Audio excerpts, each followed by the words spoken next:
everyone, it's Alex from It's Sensitive. Today I have Lesley, who's a pelvic floor physical therapist in Naples, Florida. And also joining me is Double Trouble with Lauren, who is a fellow podcaster and friend of mine, who happens to be a former patient of Lesley and suffers from pelvic floor dysfunction. I'm so excited to have both of these ladies join me today to normalize the conversation around pelvic floor health. Well, good afternoon, Lesley and Lauren. How's it going? Hi. Good afternoon. Thank you for having me. Us, I should say. I am so happy to have you.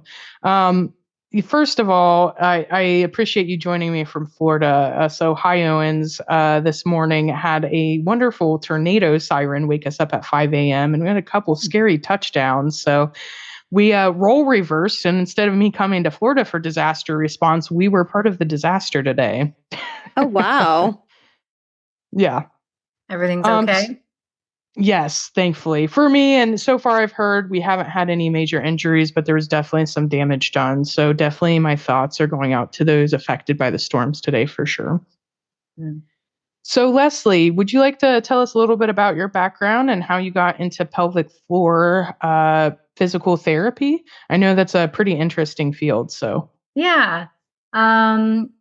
I am Lesley Jones. I am originally from Canada, and pelvic floor health is very big up there. It's pretty big in the northeast of the U.S., but still needs a little work, I find. So in Canada, kind of the UK, Australia is all, pelvic floor physical therapy is more widely known and accepted. I've been a PT for 17 years. I've been in, orthopedics for most of it. Well, pelvic floor physical therapy is still considered orthopedics. We just consider it in a cave. And that is coined by one of my instructors from Canada. Her name is Carolyn Van Dyken, who I will always use that term and always give her the credit for it because it's a good one.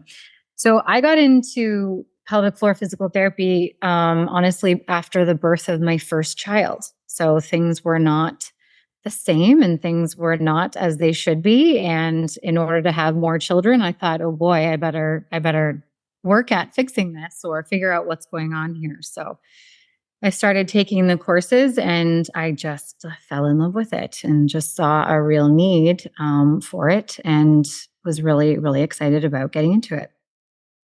that's awesome, Lesley. Yeah. I am giggling so much over here about orthopedics in a cave. I'm glad you shared that term. And then, Lauren, did you want to share a little bit about your background before we get into some deeper conversation, just so our audience has a tidbit about you? Okay, well, as a lot of people maybe recognize my voice, I'm Lauren, one half of Paradise After Dark podcast. And I also happen to have had pelvic floor dysfunction for the majority of my adult life. I started having pelvic issues, just like Lesley, after my first child. And I actually looked it up today, and it did take me about 12 years of being bounced around to different doctors and a couple exploratory surgeries, which are called Laparoscopic procedures, and only to be diagnosed 12 years later with endometriosis. And I ended up having a almost full hysterectomy in 2017. Honestly, like that's a lot, Lauren. Like that's a lot to go through, and I'd imagine that's very difficult to like piece together. Like I've had difficulty like piecing together even my joint surgeries because it's just like you go after one thing and another, like it just kind of blends together. So yeah. Well, yeah, basically I've had problems for pretty serious problems for about 15 years. The last 5 years or so have been all right. And I'm glad to hear that. Yeah. I'm doing much better. And I met Lesley along the way, and she's wonderful. Thank you, Lauren. That's awesome. And thank you both ladies for sharing. This is definitely a sensitive topic. I know for a lot of people. So my experience, ironically, is I have pelvic floor health history for very different reasons than both of you, is because I've had incontinence issues, which is, for those of you that may not know, is problems with holding my bladder. And so I've been through pelvic floor physical therapy for the incontinence and actually pain during sex as well. Totally didn't realize that pain during sex does not have to happen. And I've noticed during several conversations that I have with people that they have no clue what pelvic floor physical therapy is, or that it's even a thing that you can treat. And I remember I was in a Facebook group and someone anonymously posted about pain during sex, and I'd mentioned pelvic floor physical therapy, and they are like, I had no clue. I'm going to go immediately talk to my OBGYN. So from that perspective, it's a little bit different, but the same. And Lesley, I'm sure you can attest to this a little bit. Maybe share a little bit more about what pelvic floor physical therapy does or addresses, and kind of your experience in that, if you are comfortable doing so. Yes, of course. We treat so many things. It's hard to know where to start. So I'm just going to kind of rhyme off a whole bunch of things, but absolutely incontinence. There's a few different types of incontinence.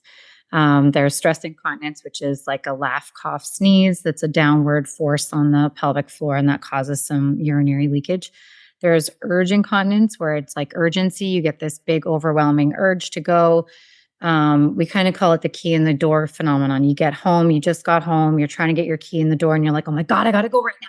And you'll leave. And that is a completely different type of incontinence than stress incontinence. There's mixed. You could have both. There's overfull incontinence, like you're retaining too much in your bladder, like you're not getting the sensation to go, and there's too full and then you'll leak. And there's also fecal incontinence. So we treat all of those, as well as a whole host of pelvic pain conditions. And like Lauren, who has endometriosis, which is where there's some endometrium-like tissue growing outside of the uterus throughout the abdominal cavity. It could be, anywhere from your diaphragm down to behind the rectum. And it's debilitating. It can be very debilitating for a lot of people. It can cause a lot of different symptoms: abdominal pain, pelvic pain, constipation, diarrhea, bloating. It can be very, very debilitating. So we treat that. Things like bladder pain syndrome or interstitial cystitis are both bladder pain conditions, and the terms are interchangeably used at times. I also treat something called vulvodynia, which is, your vulva is actually the external portion of your genitalia. So it's like the labia, the mons, all of that. Everyone calls her vagina like that's inside. Inside is the vagina, outside is the vulva. So vulvodynia is, pain there in the external vulva. And, sitting is very difficult for patients, wearing tight clothing, wearing underwear, things like that. Any contact there is very painful. There's also, just like you had said, painful intercourse. We call that dyspareunia. And that can happen for many reasons. It can happen, postpartum, and there's hormone changes, tearing, scar tissue forming. It could be, anxiety and stress. We hold a lot of tension in our pelvis without even realizing that the pelvic floor is hosting all of this tension. And, if intercourse has been painful previously, the next time you're going to encounter that, you're automatically thinking, oh God, this is going to hurt. And then you instinctively tighten and you don't even realize it. So, and then it's going to be, painful again. So we treat that dyspareunia as well. Vaginismus is something where, the pelvic floor is so tight that the actual opening to the vagina is closed. And patients like that, I have so many, honestly, and they're just so lovely and they do so well. And it takes a little bit of time, but, they can then again be able to have, pain-free intercourse. And a lot of them have never had intercourse before because, the opening is like totally closed. So those are very rewarding patients to work with. we'll see, patients that have had cancer, any female cancers and male cancers like prostate cancer, and they've had the prostatectomy, and they're very incontinent and erectile dysfunction, and we work with them for that. So I'm trying to think if I've hit most things, but yes, gut work as well, because constipation, diarrhea, all of that goes along with it. So it's a lot more than people think. And what we had mentioned the other day when we were speaking is even patients with low back pain or hip pain, if they've been doing conventional PT or therapy for a long time and not seeing any results, they should be sent to a pelvic floor physical therapist, because we are going to look at things, a lot differently from a different angle too. And sometimes you can hit, some of the muscles internally with a good trigger point, and that is going to help with their back and their hip pain. Absolutely, Lesley. I appreciate you sharing that, because I was over here like giggling a little bit because I did not even realize there were just so many different ways that the pelvic floor can interact with our body. And I know Lauren was shaking her head here a couple of times when Lesley was chiming off on a couple dysfunctions and issues. I'm sure, Lauren, you've had some experience with a few of these, haven't you? I have. Yes. Yes, I have. Yeah, there's a lot. Some therapists may just focus on one aspect of pelvic floor therapy, but I like to know as much as I possibly can about this area, just to help and treat as many patients as possible. Yeah. I like that you brought up the key in the door incontinence, because I'm going to be super embarrassing to desensitize this. I am a grown adult. I'm in my 30s, and there have been a couple times where I'm on my way home in my car. Like, I cannot hold my bladder, and I just went to the restroom before I'd left somewhere, and I'm doing the potty dance to the point like I've accidentally like urinated in my car, and I'm like, I'm a grown adult. Like, why is this happening? And it was pelvic floor therapy that made me feel a little bit like, oh, okay, like this is not just because like I can't control it. Like, my muscles, like you said, are tight down there. And that was like a mixture of that incontinence, and also why, intercourse, penetrative sex was, uncomfortable for me, as my muscles were just tightening up all the time. And then on top of that, I was not strengthening the right muscles to help my bladder when it needed some help, and I'd have to go to the bathroom. All my friends who know me say I go to the bathroom a million times a day, and it got slightly better with pelvic floor therapy, but definitely, some other things got better too with that, like the intercourse and such. But it's embarrassing as an adult, like having an accident, and you don't want to talk about it with anybody. And I think that's what makes it difficult with pelvic floor therapy, is there's just so many things that are hard to talk about when it comes to this, and especially as an adult. Like, I don't think, it's hard to admit some of those things, right? Yeah. And that's one thing, like, we as pelvic floor physical therapists, we don't want you to feel embarrassed about this kind of stuff. I know you're saying, you're an adult in your 30s and this is happening and it's embarrassing to talk about, but for us, this is our normal day chit chat. Like, I am talking about bowel movements. I want to know the shape and the color and the consistency and all that stuff. So I don't want you to ever feel embarrassed about, talking about something like that, because the whole point of doing this is to try and normalize, right? Seeing a pelvic floor physical therapist or getting help if you think you need it for something. So don't be embarrassed. I've done it too. So it's okay. Thank you for making me feel better. Thankfully, I had leather seats, so cleaning it was a little bit easier. Yeah. So, Lauren, I feel like you maybe have a few things to throw in here with all the giggles you've been having as well. Well, I'm relating to almost everything. So just to preface this, I met Lesley, as I mentioned in the beginning. I had endometriosis.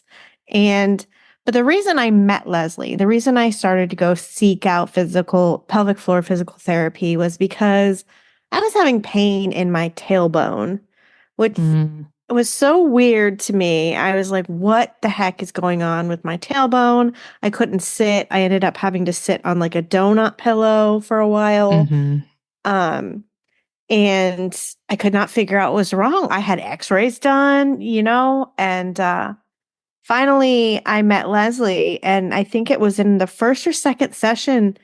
She's like, yeah, no, your muscles are just so tight and traumatized because I had had several laparoscopies. Please edit me. Laparoscopic excisions. Don't worry, I got you. Yeah, I can't edit. Yes, I can't edit out every single Yes, you can.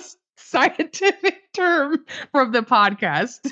You're good, So Lauren. we'll let Lesley Laparoscopic correct excisions. you. You're good. All right. Thank you, Lesley. I've had many laparoscopies. When I say many, I mean like between 2009 and 2020. 2020. That's 11 years. I believe it was 6 abdominal surgeries. I think One of which was a partial hysterectomy and almost full hysterectomy. They took everything except for a portion of one of my ovaries, and the only reason they left that was so that I wouldn't go into full-blown menopause immediately. And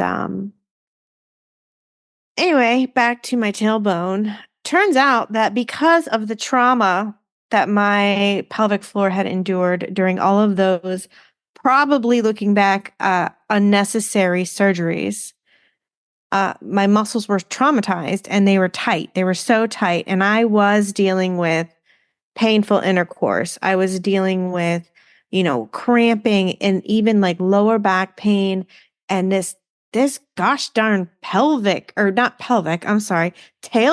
pain of all things. And then come to find out it's because of my pelvic floor. I know that those areas are similar. They're close together, but I just, and it's a part of it. Yeah. Yeah. That's one condition I forgot to mention that we treat. Yes, as coccydynia is the medical term, but yeah, tailbone pain. Your pelvic floor is a whole hammock of muscles that it's a diamond shaped hammock that goes like from your symphysis pubis at the front of your pelvis to your tailbone and from your 2 sit bones at the sides. It's this big hammock of muscles, and a lot of them attach to the tailbone itself. And if they're too tight, or tight on one side more than the other, they can tug and pull on the tailbone, and cause pain. And them just being tight can cause pain, and it can refer pain other places, even like the low back, where you're like, what the heck is going on? So that was what was the first thing that I saw Lauren for. Yes. I think I saw you for a couple things. Yeah. Yeah. Yes. I just kept going back to Lesley for everything. The tailbone is tricky. I was just having this conversation with a patient today. The actual tailbone being a source of pain, like there's a problem with the tailbone, is actually pretty rare. It's usually that pain is stemming from somewhere else. It could even be stemming from your thoracolumbar junction in your spine has a referral pattern to the tailbone. Your muscles attaching around it, if they're too tight, they can be causing, pulling action there and painful to the tailbone. It can be a lot of different things, causing pain with sitting, and you feel like your tailbone is broken, but it's not. So that was what Lauren's case was with this, and she did very well with therapy. So that's the other thing. We do vaginal exams and can hit most of the pelvic floor muscles that way, but also rectally, there's a few other muscles that we can hit as well. We can hit a lot of the same ones, but then there's specific ones that we really do need to check, as well as we can assess the tailbone in rectally. So, it sounds scary, but we're so slow and so gentle, and I have teeny tiny fingers, so it's not like, other doctors you'll go to and it's like, okay, bend over and, up you go. It's not like that at all. It's a lot slower and a lot more gentle, and hopefully Lauren, you'll agree with me. Yes, I can say my first time going to physical therapy, I have really had absolutely no idea what to expect. No clue. I'm thinking to myself, literally, I'm driving there and I'm like, am I going to be doing some kind of weird exercises on some kind of machine? What is this? I had no clue what pelvic floor physical therapy was. So I get there and I meet Lesley. She's very, very immediately, I liked her. She's just so open and easy to talk to. And I, she I don't feel like I even still really understood after the first appointment what was coming down the line. She had made a couple comments, and I'm thinking about, checking things vaginally and anally, but she made sure that I knew that we did not have to do that immediately. We could wait until we were ready. But I don't think it sunk into me until like maybe the next time I came back. I'm like, wait a minute. I'm just going to be very blunt here because this was my thought. Wait a minute. Somebody's going to be like sticking their fingers inside me. That's a little intrusive.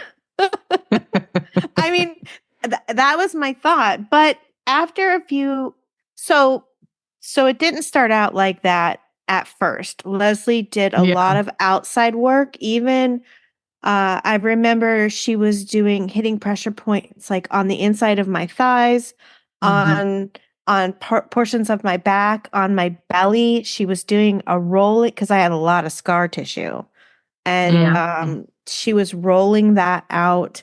She taught me how to do that myself. Just to break up the scar tissue. We did a lot of outside work.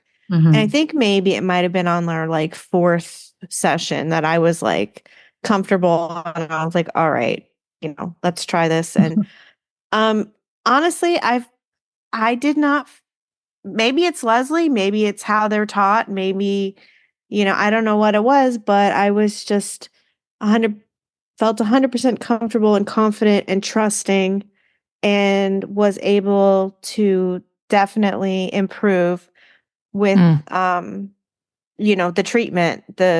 All of the treatment definitely improved my tailbone pain. And then later on I had come back for a couple other issues. I think I had some general pelvic pain for a while that Lesley helped me with. And most recently I was having not incontinence, but extreme urgency that I was nervous was going to turn into incontinence. Okay.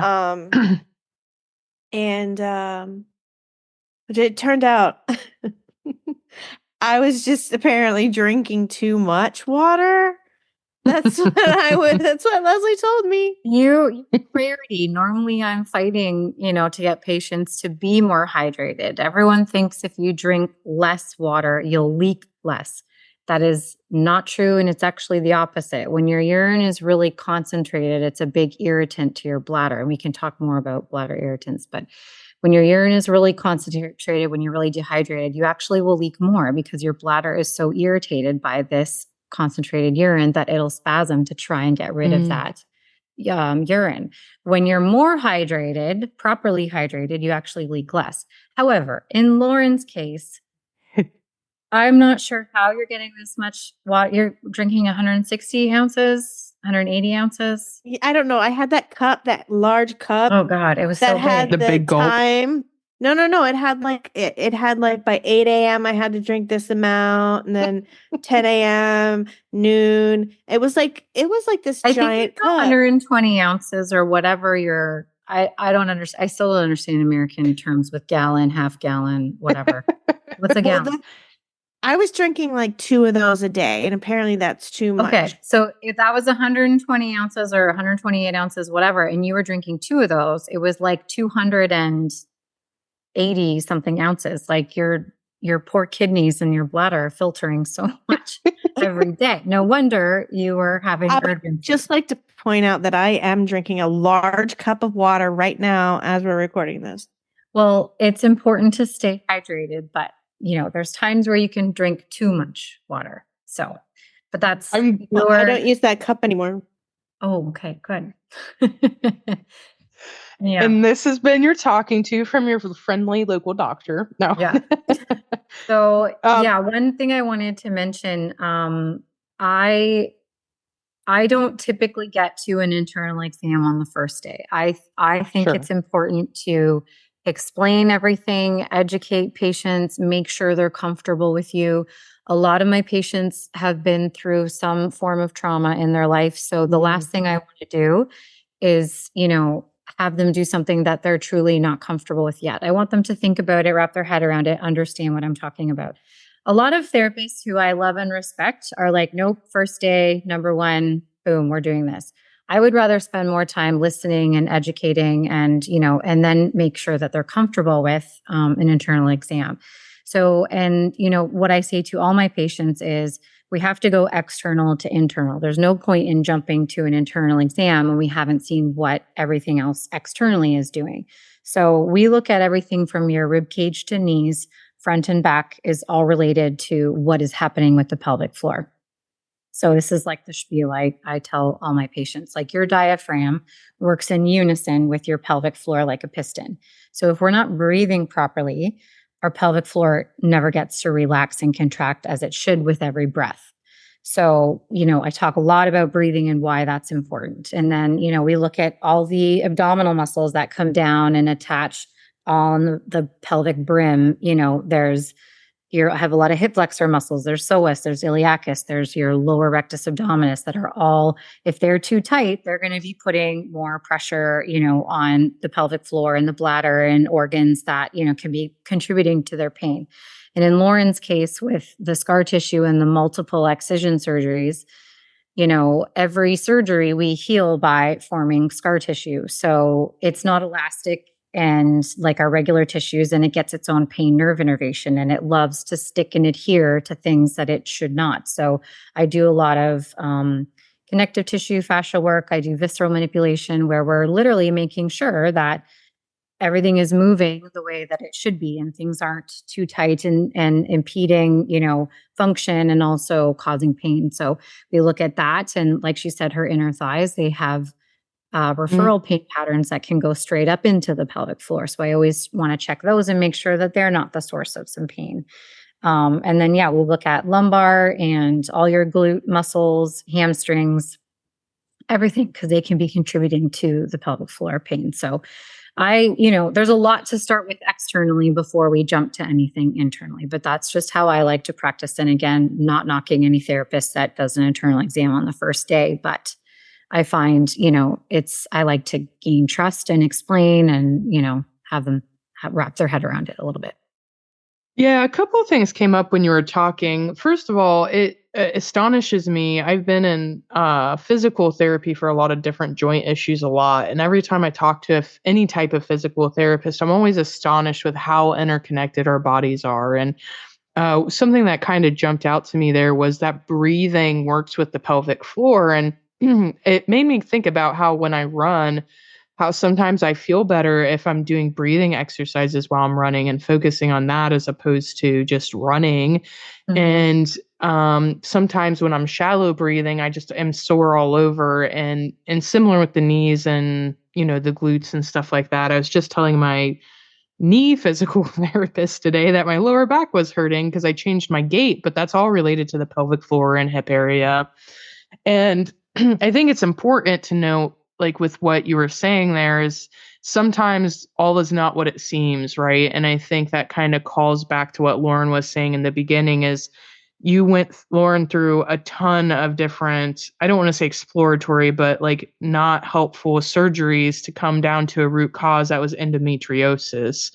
And I think it's important that we touch on that a little bit because I'm hearing the term endometriosis a lot, but oftentimes I hear that people are going through a whole lot more other stuff before they realize it's endometriosis. And so I did want to kind of touch on that specific condition a little bit more.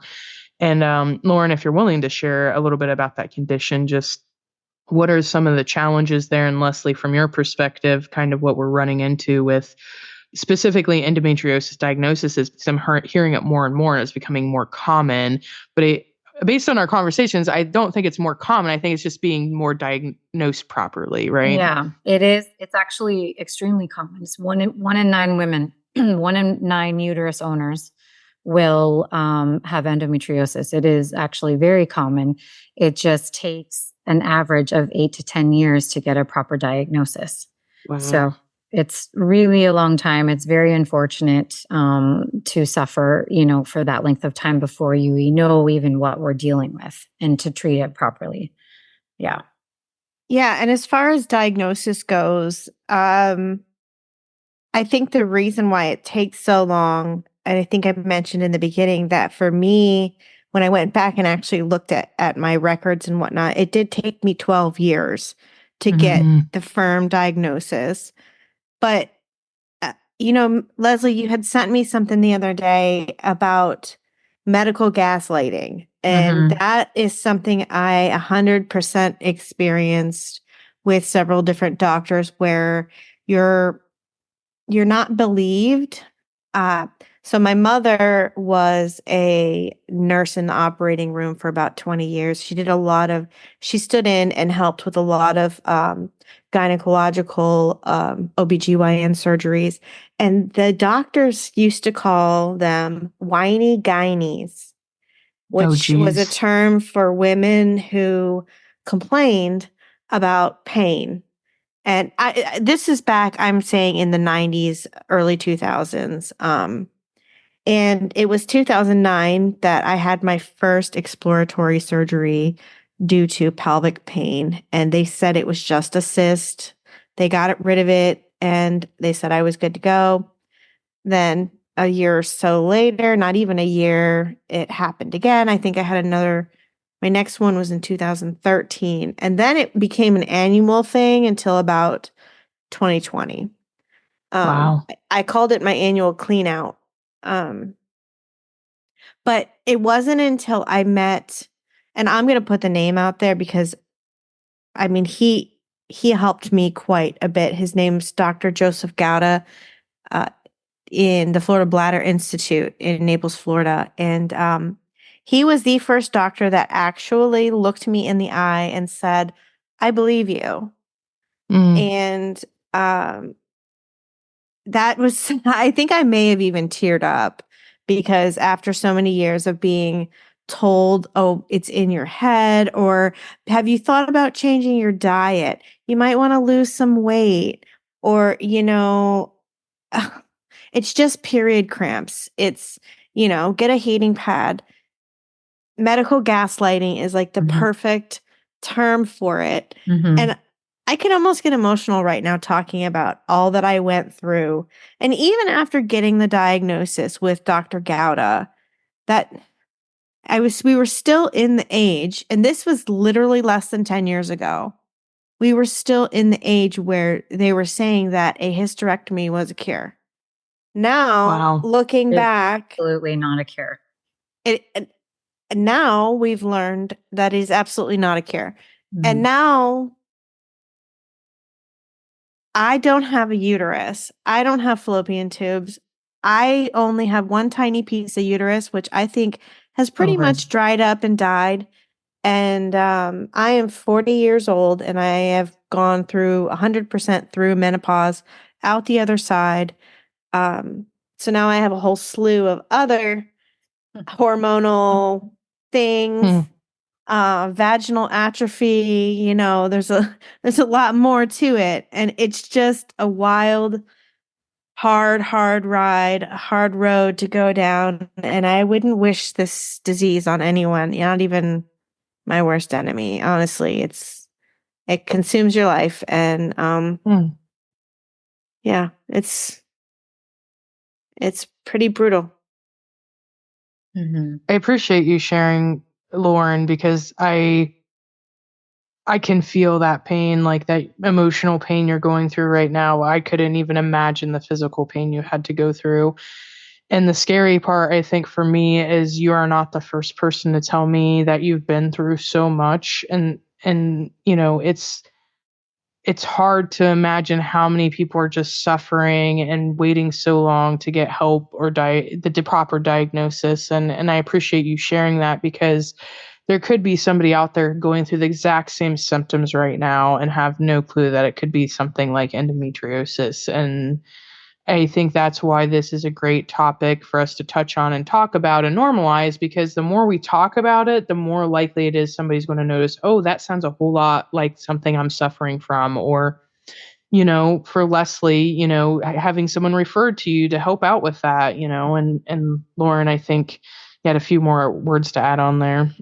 Well, and the symptoms for endometriosis can actually mimic a lot of other things. I mean, menstrual cramps, lower back pain, pelvic pain, pain during sex, and diarrhea, constipation.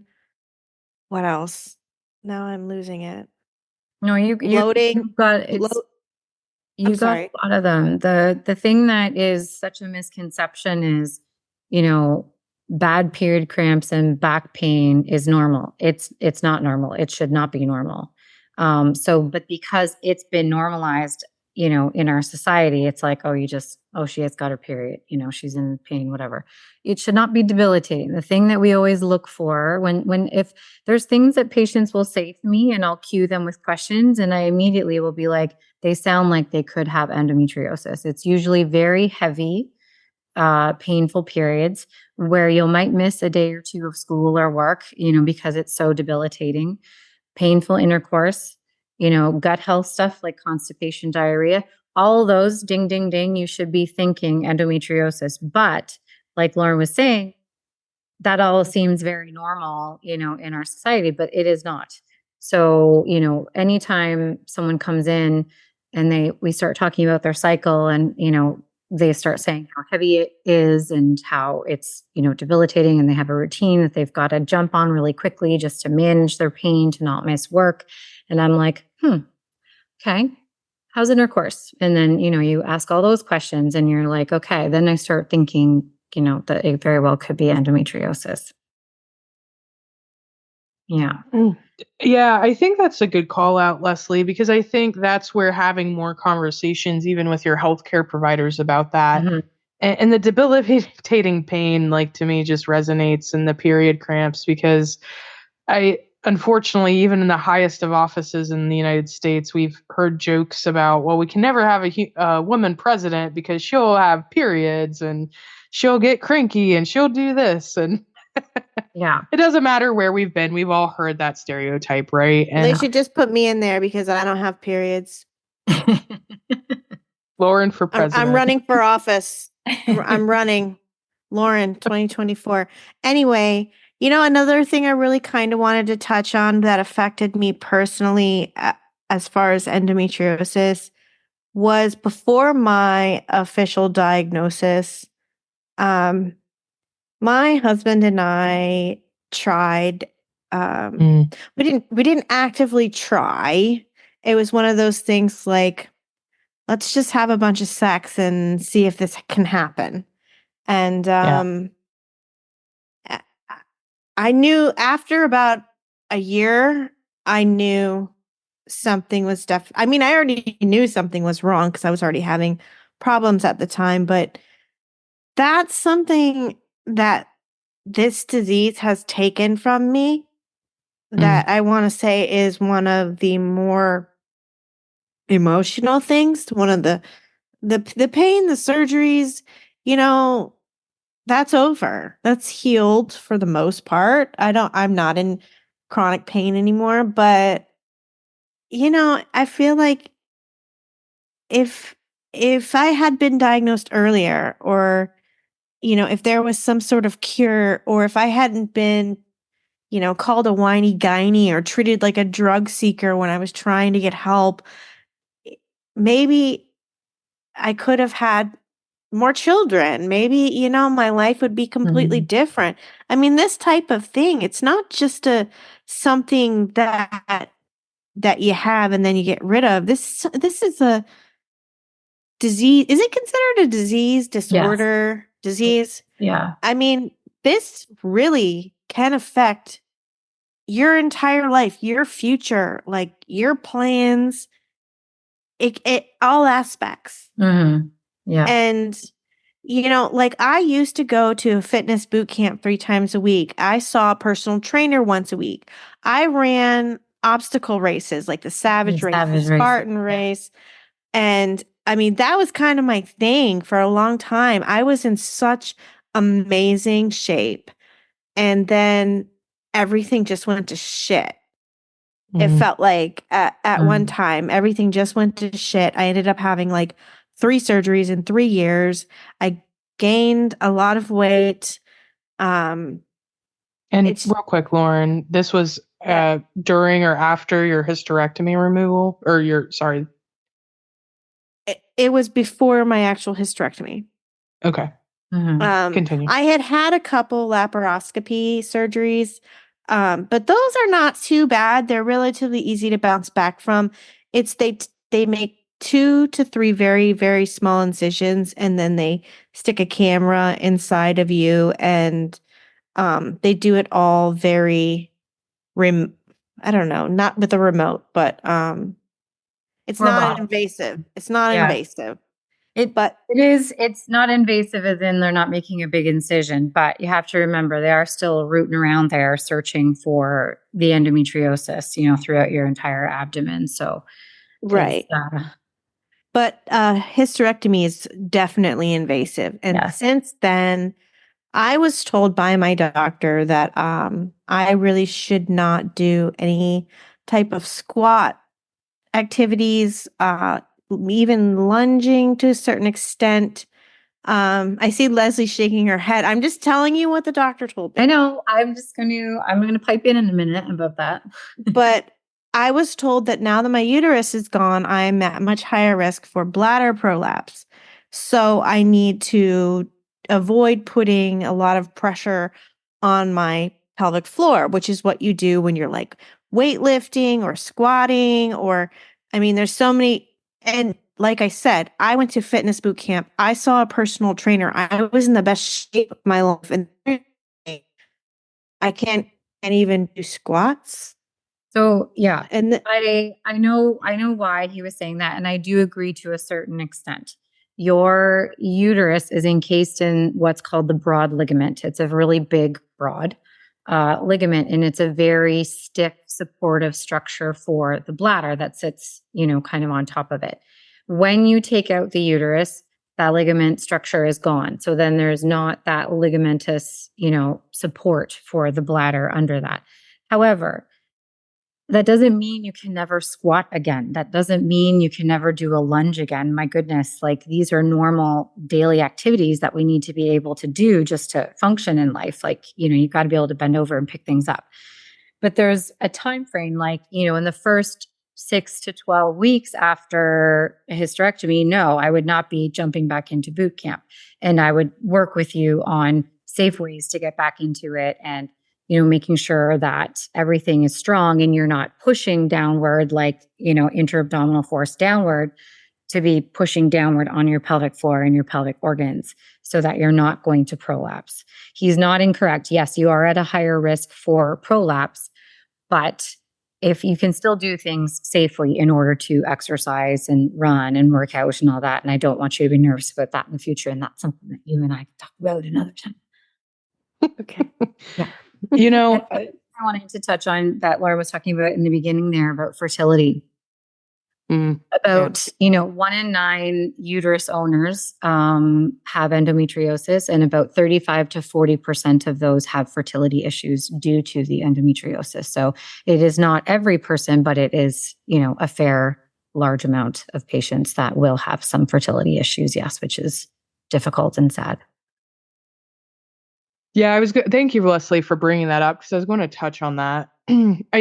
Lauren, first of all, thank you so much for sharing that incredibly difficult experience and journey that you've been through, because not only did you touch on like having your body essentially ripped open in many different ways, as Lesley iterated there, but also, you not only lost what you feel like is the ability to be physically active and do things that you enjoy, but then you lost the ability to potentially have more children, because for lack of a better term, trying to figure out what was going on. And it was this endometriosis, and it just that such late diagnosis put you in a position that by the time they got to it, that's what they did, right? And so I think that's where being proactive in your health and vocal in your health, even if it's uncomfortable and hard, even if it means you might have to tell your doctor that you pissed your pants, or, hey, I'm having a hard time with, intercourse, or maybe you don't have the right doctor right now. Maybe you need to find a different doctor you feel comfortable having these conversations, whether that's an OBGYN or,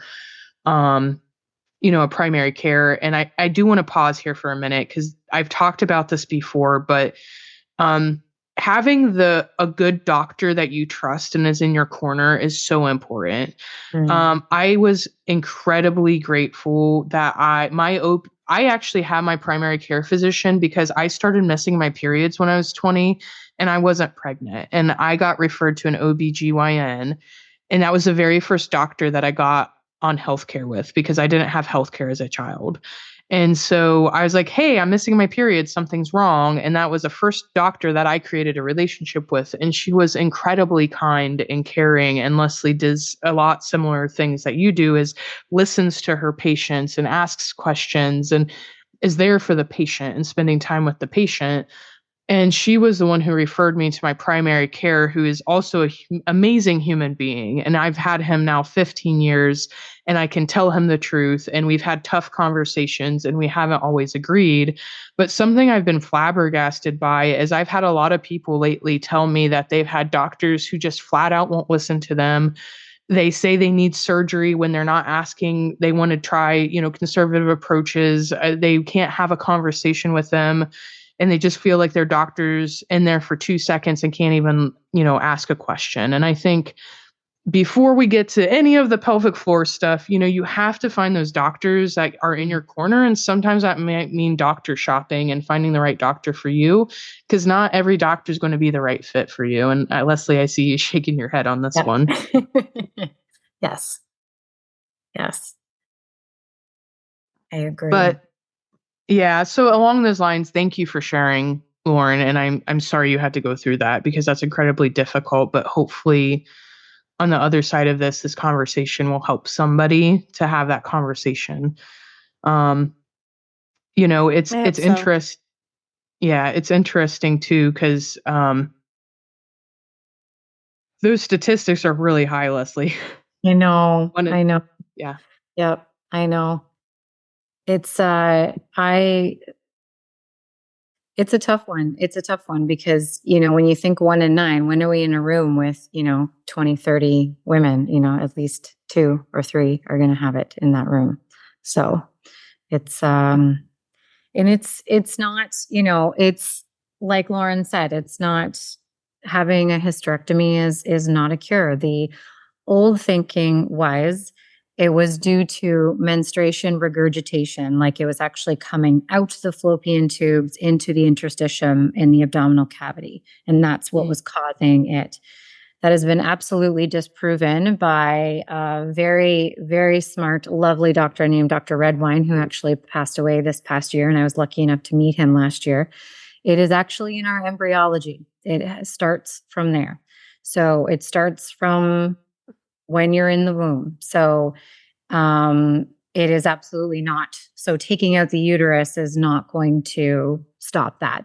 It will, you can excise it all out. And if you have a very good excision surgeon, which I have names of, a few handful in the country that I recommend. So if anyone needs those, I'm happy to give that information out. You need a very good excision surgeon that's a specialist in this. And, they need to excise. In endometriosis has many different appearances. It's actually, very hard to see if you're not a trained eye in it. So you can excise it all out, but it can also grow back. So that's the other thing. So that's why taking the uterus out doesn't get rid of it, cure you of endometriosis. So just wanted to mention that in case anyone wanted more information about that. No, that's a great call out because that's an incredibly high price to pay for something that may not get rid of it, right? Right. To completely have your uterus taken out or, Well, and as Lesley just mentioned, the reason I had so many laparoscopic exploratory surgeries was for that exact reason. And my surgeon explained it to me. He said, I go in there and I get every single thing I can, but there are microscopic little pieces that, that as soon as they sew me up and send me on my way, those microscopic pieces start to grow. And then they grow and then they spread. And it just kept coming back. And knock on wood, like I said, I haven't had an exorcism surgery since 2020 and it's 2024. So and like I think I also said, I'm pretty much completely through menopause 100%. So, I'm feeling, I don't know if I should feel safe or not, or it's going to come back with a vengeance. I don't know. But, fortunately, it is hormone driven, and also it's an inflammatory disease. So, I do talk about with patients, there's very high inflammatory causing foods. So, I'll just say, I'll go over those with them and, talk about staying away from them, because their symptoms won't be as severe if they kind of stay away from those foods. Can you just give a few examples of maybe even like groups of food to stay away from? Sure, but it's obviously all the good stuff. I know. It's all the good stuff. It's red meat, it's alcohol, it's caffeine, it's gluten, it's dairy, it's sugar, it can be nightshade plants for some people, but which are vegetables that bloom at nighttime. So like tomatoes, potatoes, zucchini, eggplant, things like that. The main ones, honestly, is the first like 5 that I said. So dairy, gluten, red meat, alcohol, caffeine, sugar.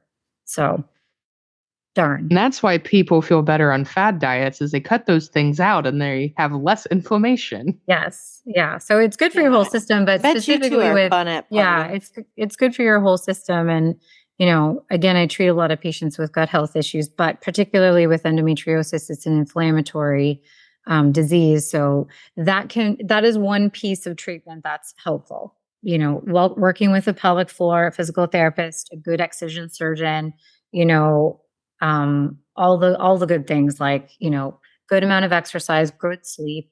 We call it sleep hygiene, doing stretching, mindfulness, diaphragmatic breathing, all that kind of stuff is all the treatments that we like patients with a chronic pain condition to do. Not just endometriosis, but all of them. Yeah, and I think that's another good call out, Lesley, because I just talked a second ago about finding the right doctors for you. Is something I've learned in my journey with physical therapy, even, is I've started using the term care team, because I work closely with my primary care and orthopedic surgeon and physical therapist, and even sometimes get other opinions to then create like almost like a long-term care plan, and that both the short-term and long-term, to get the help that I need, because I don't want to have 800 surgeries, and thankfully I've not had to experience endometriosis surgeries, but I've had 3 joint surgeries in 5 years, all on the right side. So I've been trying to avoid that as much as possible. And, I think that kind of begs another question is, you brought up earlier that you get to spend a lot of time with your patients. And I know we had talked about insurance, because that's another lovely topic in the United States. Is I'm very grateful, and part of the reason I said earlier that I didn't have insurance as a kid was my mom was a single mom and could not afford insurance. She worked for a small law firm. They didn't offer, affordable health care. And so until I worked for a corporation and on my own, I didn't have insurance. And so now that I'm an adult, I have insurance and I take full advantage of it. And people probably think I'm crazy because I'll go to the doctor over silly stuff. But when you've been in a position where you can't go to the doctor because you can't afford it, it sucks sometimes. I can tell you I'm paying over $10,000 in medical bills some years, but I have to budget for that because my physical health and mental health is just as important.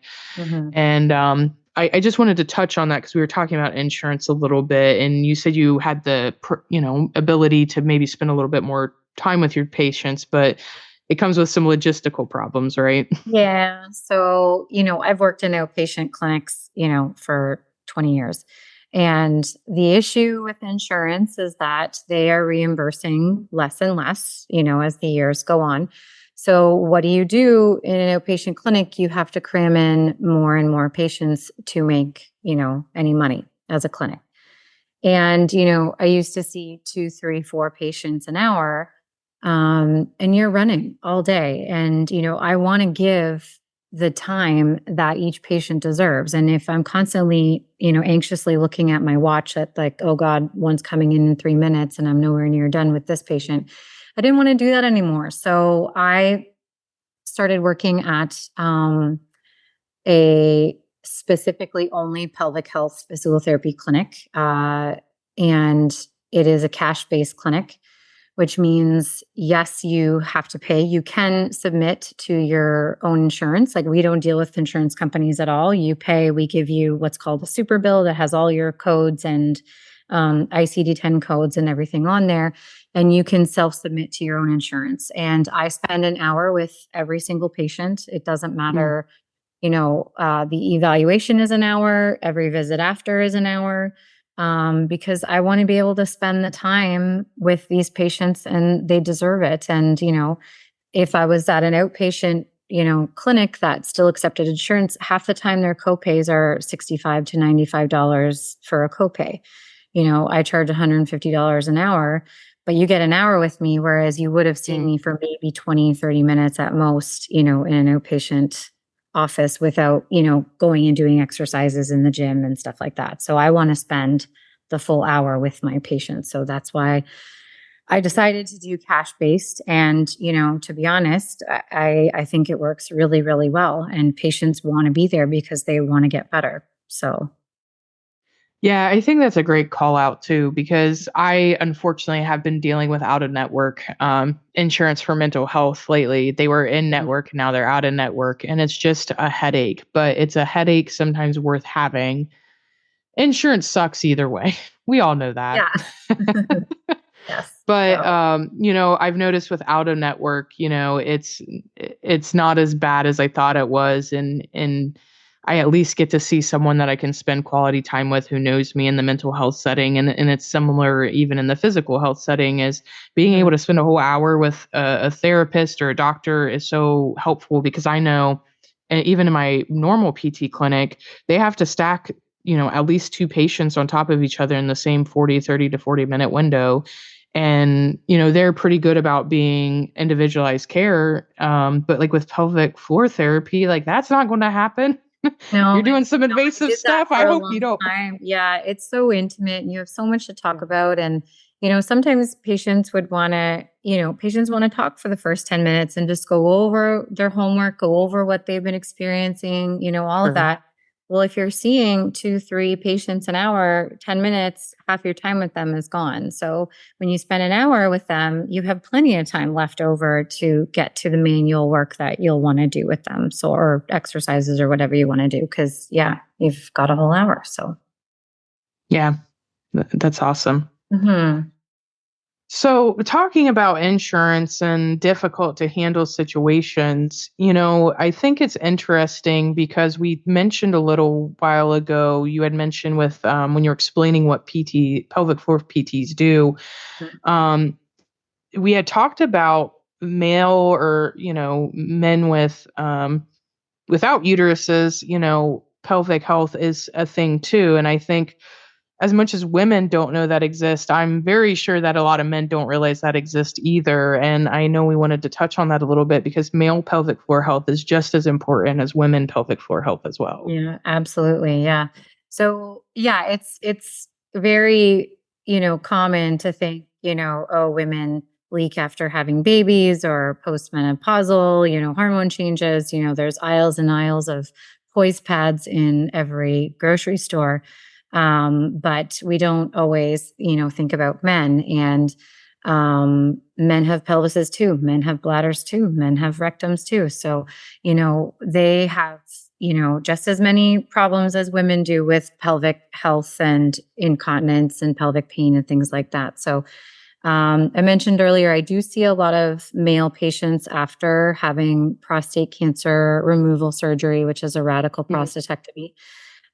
They are usually tend to be very incontinent right away. They take out the internal sphincter. That's like an involuntary sphincter. And all we have left is our pelvic floor to rely on after that. So teaching them, how to become continent again is a big portion of it. And also erectile dysfunction. So if there's any nerve damage after that surgery, there's things that we can do to help them with that. And then also, I have a lot of male patients with pelvic pain as well. I have a lot of young male patients that, have, penile pain or tip of the penis pain or pain with sitting in their perineum. Prostate pain usually presents as like sitting on a golf ball. So I'll have, even young patients with that.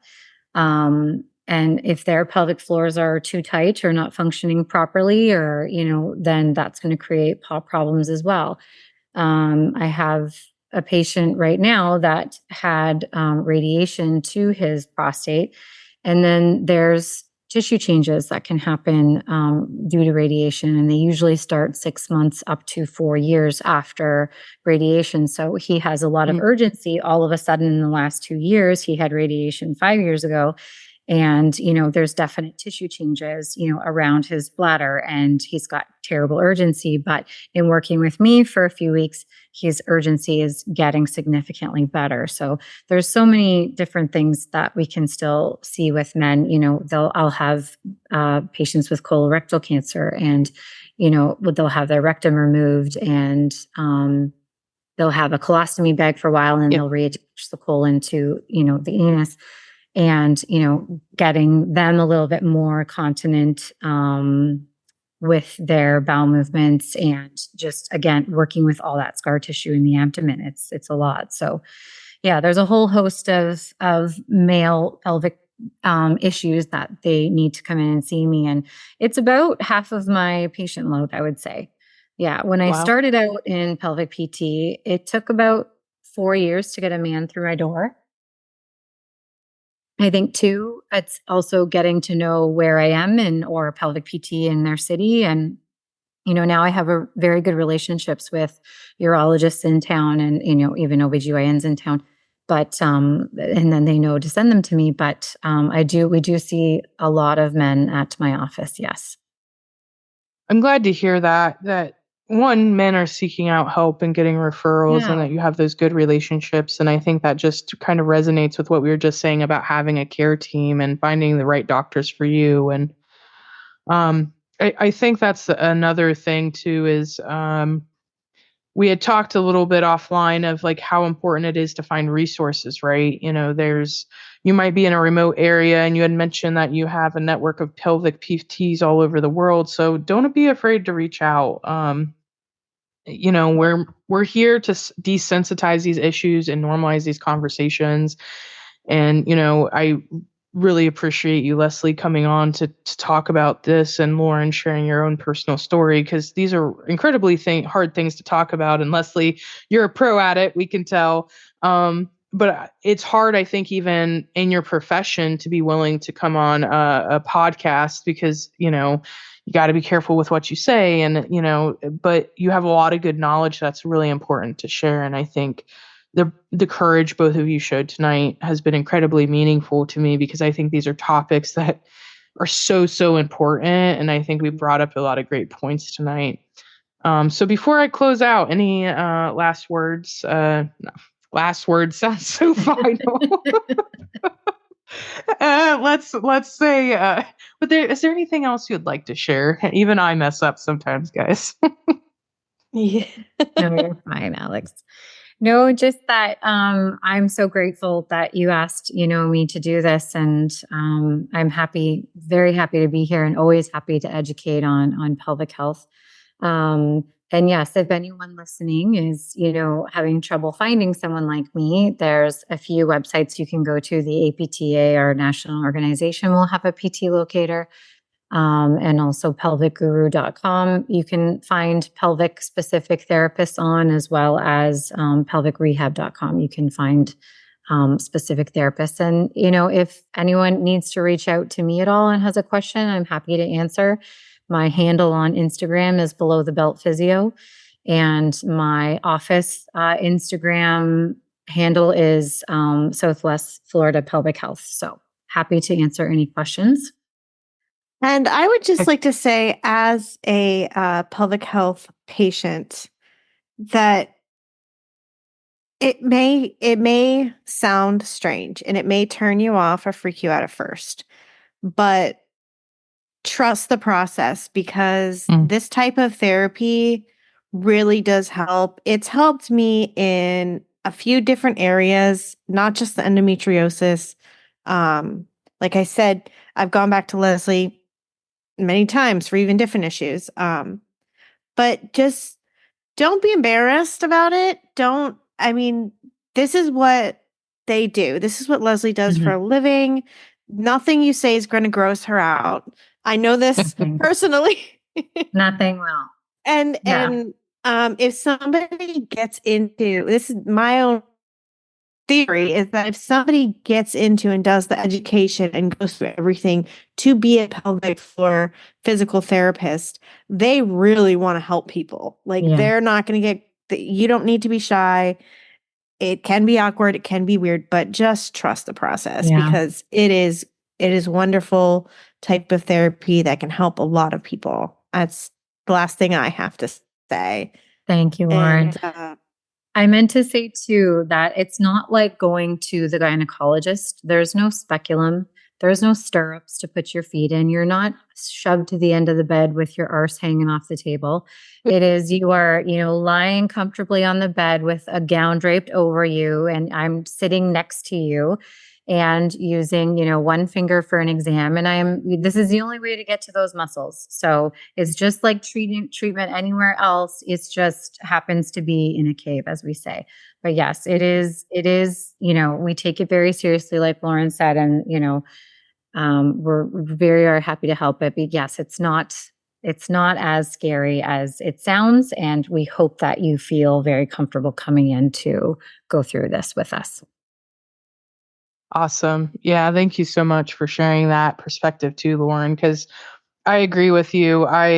My pelvic floor therapist, I believe the first session was very similar in that she kind of went over what it was, but I didn't know what to expect either. And she was just so nice and sweet and calm. And I was just blown away.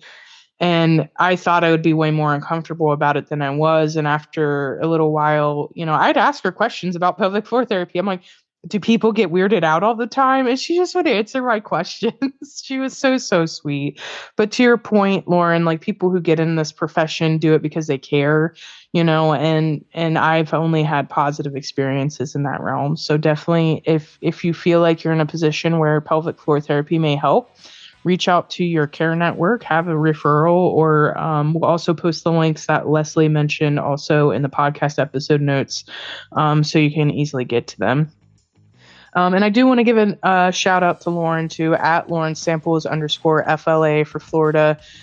She does a lot of great work in the true crime space, and her nonprofit, the Florida Themis Project, is super fantastic. So definitely check her out. She's authentic and real and tries to do the right thing for her entire community. And I think that's incredibly important too. Thank you so much, Alex. Anytime. So Lesley, Lauren, it was so lovely to have both of you. Your dynamic was wonderful, and for both of you to share. Lesley, I will be happy to have you on anytime. I'm sure this episode will stir up some conversation, so I'll have to let you know what our next topic is. Yeah, thank you so much for having me, and I would be happy to chat with you anytime. Yes. All right, well, we've officially normalized the conversation on pelvic floor physical therapy today. Definitely digging into that endometriosis, and we'll continue normalizing these topics. But that's it for today, and I hope our listeners go out and start normalizing.